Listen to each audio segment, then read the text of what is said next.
अब नीतीश बाबू सरकार चलने वाला नहीं है। नीतीश बाबू बिहार के नौजवान इंतजार कर रहे हैं। 15 साल लालू प्रसाद जी ने बर्बाद किया और 18 साल आप बर्बाद कर चुके हो। जो बच्चा जन्म लिया था 90 में वो 33 वर्ष का हो गया। अब तो सबकी जवानी जा चुकी, अब तो जवानी समाप्त हो रही है। इसलिए नीतीश बाबू 2024 में बिहार की जनता फिर से नरेंद्र मोदी जी को 40 की 40 सीट जिताने का काम करेगी। और देश में जहां 22% लोग गरीब हुआ करते थे, नरेंद्र मोदी की सरकार में वो घटकर अब 10% ही देश में गरीब रह गए साथियों। जब तक भाजपा की सरकार नहीं बनेगी साथियों, बिहार में कानून का भी राज स्थापित नहीं हो सकता है। आप देखो उत्तर प्रदेश में, आप देखो मध्य प्रदेश में, आप देखो गुजरात में, अपराधी या तो जेल के अंदर है, नहीं तो मिट्टी के अंदर उसको दफन भी करने का काम किया सरकारी काम से। लेकिन एगो पप्पू गए हैं विदेश यात्रा, एगो झप्पू गए हैं, एगो अप्पू गए हैं। समझ गए? अब समझे नहीं होंगे।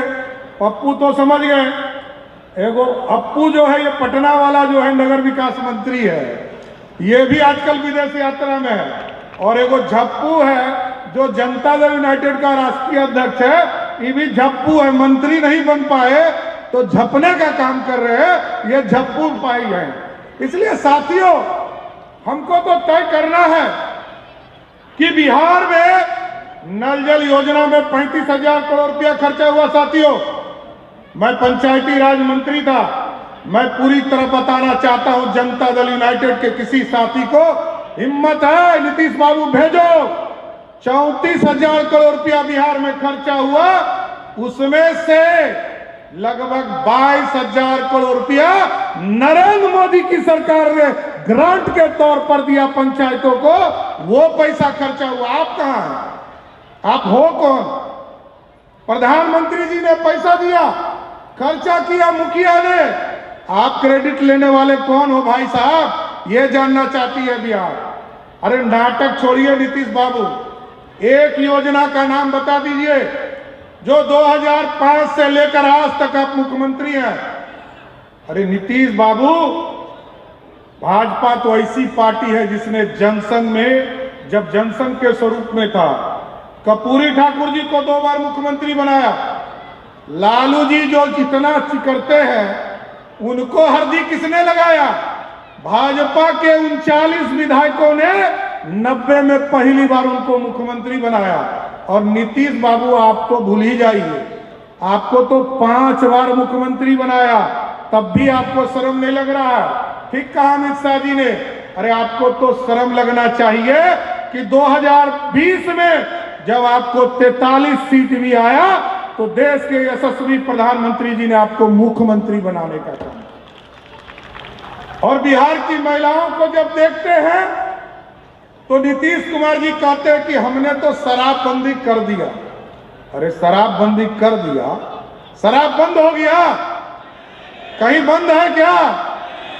अरे नीतीश बाबू आपको बताना चाहता हूं, 2005 में जब पहली बार आप मुख्यमंत्री बने तब भी शराब घोटाला हुआ और आप ही के सरकार पार्टी का मंत्री हुआ करता था और 987 पूरे बिहार में शराब की दुकान थी।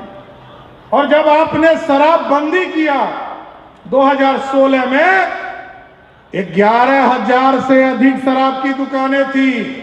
आपने ब्लॉक से पंचायत तक शराब की दुकानें खोली और पूरे बिहार को 11 गुना अधिक शराब पिलाने का काम किसने किया?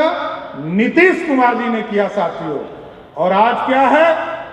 आज यदि आप फोन लगाओ, सीएम हाउस में बैठकर फोन लगाओ कि हमको शराब का होम डिलीवरी चाहिए, तुरंत आपके घर पर शराब पहुंच जाएगा। यही है नीतीश कुमार का। अब कैसी सरकार चलाना चाहते हैं नीतीश बाबू?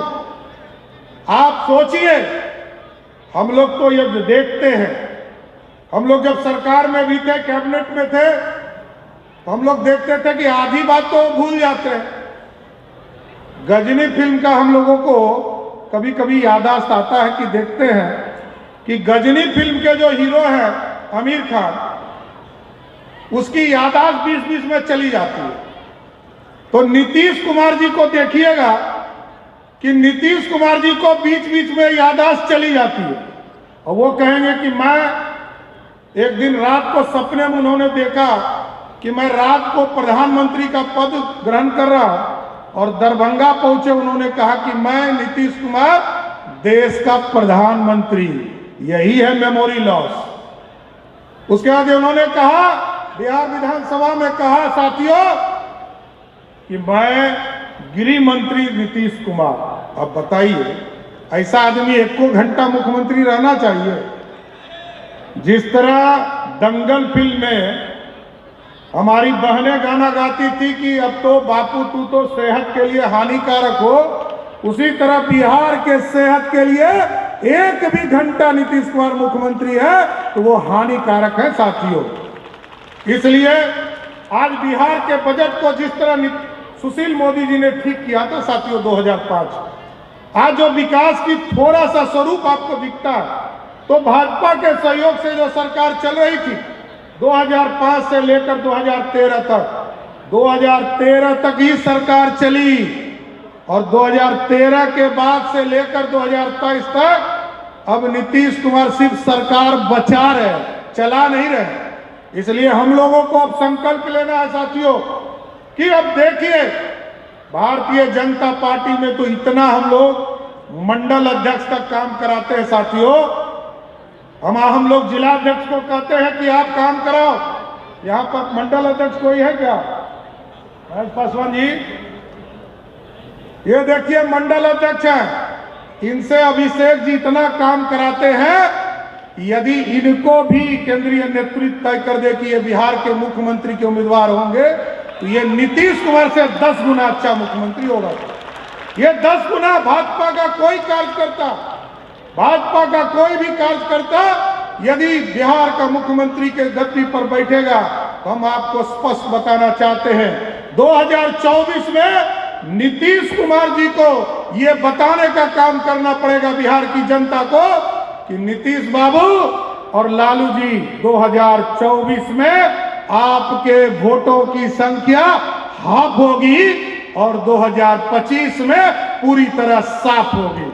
क्योंकि यह नीतीश कुमार जी 2005 से चिप्पी लगा कर, टायर देखते हैं ना, जो साइकिल होता है उसमें टायर होता है और टायर में चिप्पी लगा कर नीतीश कुमार सरकार चला रहे हैं।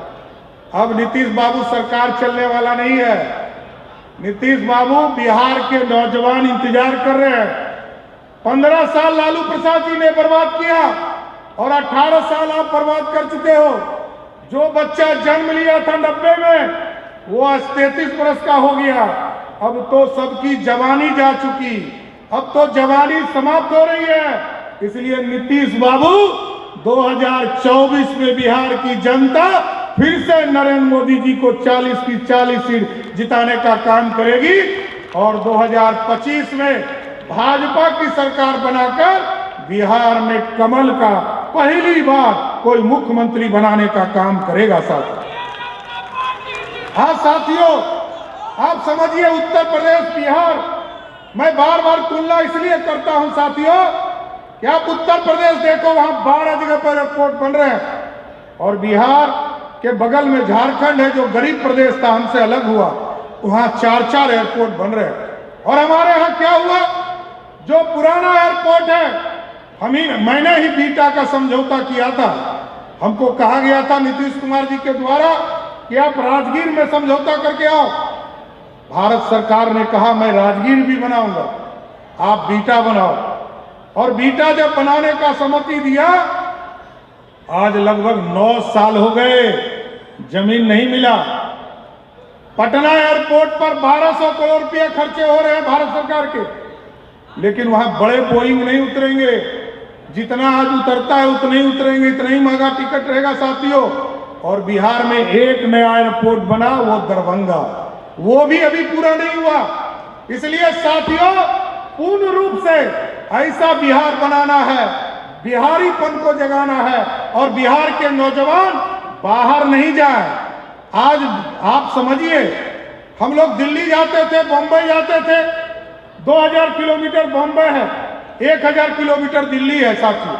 लोगों को लगता था कि विकास तो इतना दूर है, बिहार में कैसे विकास आएगा। आज आपको जानकर आश्चर्य होगा, बिहार में गरीबी 51% से अधिक है, बीपीएल धारी हो गए। और देश में जहां 22% लोग गरीब हुआ करते थे, नरेंद्र मोदी की सरकार में वो घटकर अब 10% ही देश में गरीब रह गए साथियों। हमको चिंता करनी है, 14 करोड़ आबादी है और 14 करोड़ में 8 करोड़ से अधिक लोग बिहार में गरीब है साथियों। और मात्र 2,61,000 करोड़ का बजट है साथियों। और 2,61,000 करोड़ के बजट में मात्र 32,000 करोड़ ही अपना संसाधन है। 2,29,000 करोड़ रुपया नरेंद्र मोदी की सरकार देती है, तब बिहार में विकास होता है। नीतीश कुमार जी के गाल बजाने से चलेगा क्या? बिहार में अपना संसाधन क्या है साथियों। और जब तक भाजपा की सरकार नहीं बनेगी साथियों, बिहार में कानून का भी राज स्थापित नहीं हो सकता है। आप देखो उत्तर प्रदेश में, आप देखो मध्य प्रदेश में, आप देखो गुजरात में, अपराधी या तो जेल के अंदर है, नहीं तो मिट्टी के अंदर उसको दफन भी करने का काम किया गया। साथियों, ये ताकत बनानी पड़ेगी, तभी हमारे यहाँ इन्वेस्टमेंट आएगा, हमारा काम होगा, हमारे यहाँ विकास की किरण बढ़ेगी। और आप देखिए उत्तर प्रदेश में 42 लाख करोड़ रुपया टोटल खर्चा हो रहा, 35 लाख करोड़ रुपया तो सिर्फ इन्वेस्टमेंट से आ रहा। हमारे यहाँ भी बिहार को सुंदर बनाना, बिहार को विकसित बनाना। इसलिए साथियों, आज पटना लोकसभा क्षेत्र के इस आम सभा में आए हुए तमाम साथियों को विशेष तौर पर धन्यवाद देता हूं। और आदरणीय रविशंकर जी को और सभी माननीय विधायक संजीव चौरसिया जी, नंद किशोर यादव जी, नितिन नवीन जी, अरुण सिन्हा जी और सभी जो हमारे नेता पटना के हैं, सबको मैं विशेष तौर पर धन्यवाद देते हुए कि 2024 में फिर से नरेंद्र मोदी की सरकार बनाना है, इसी संकल्प के साथ अपनी बातों को विराम देता हूं। बहुत बहुत धन्यवाद।